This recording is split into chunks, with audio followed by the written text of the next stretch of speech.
Yeah. FX had Kindred, though, over on Hulu. They have a TV miniseries adaptation to what I consider one of the best sci-fi novels of all time. I've even read the graphic novel. Go read the graphic novel. But I'm not fully against the show. I just haven't finished it yet. But you know, like when something's so good, you hate a show just because it doesn't live up to the hype. Mm-hmm.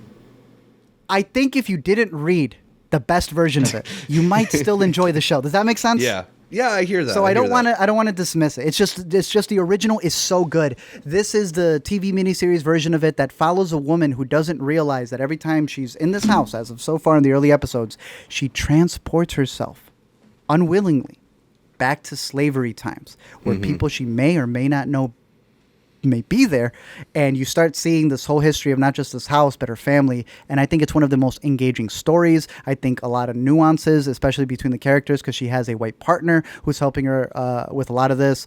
I think it builds up to be a very fascinating story. The pilot is directed by Janissa Bravo, who we really like. She's done Zola, a bunch of other pilots for different series, and I think the pilot is handled well, just not up to the degree and the details that the original was able to give you. But Mallory Johnson, who plays the lead here, I think is able to carry a lot of weight into a story like this. And even Micah Stock, who I think is one of the big reasons why you really gravitate to the original story, is having a partner who is dealing with a lot of troublesome stuff because he also transports back with her. And you can only imagine what that does to a couple where one is black and one is white back in the old days. Yeah. He's been in a lot of really good stuff, and I think he's able to bring in a kindness to it. He was in Brittany Runs a Marathon. I thought he was really good in that movie. I thought I always remember him as the barista in Life Itself because it's a very big moment in that movie, and I like him getting a bigger role here, and I think he handles it decently well. So for that, I implore you to catch the book, read the graphic novel.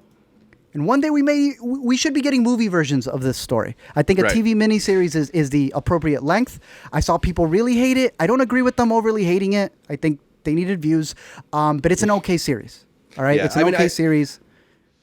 It is funny you mention that you want the movie version of it because my mind immediately jumps to, unfortunately, Antebellum with Janelle Monáe, which I think is like a very unsuccessful version of and Alice as well. Isn't that crazy? Yeah. Very unsuccessful versions of similar stories, but in the negative reviews of both those films, many people cite the original novel for Kindred. So it is interesting to see that it is finally getting its adaptation. I haven't had a chance to catch it yet. No. Maybe it is a little bit of the distaste from those similar movies still. It has to be.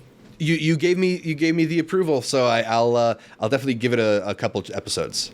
Yeah, this is like the rented version of an adaptation, but it's a must-watch book that needs a must-watch movie. So yeah, Kindred over on FX. It's a limited series. You can catch that there.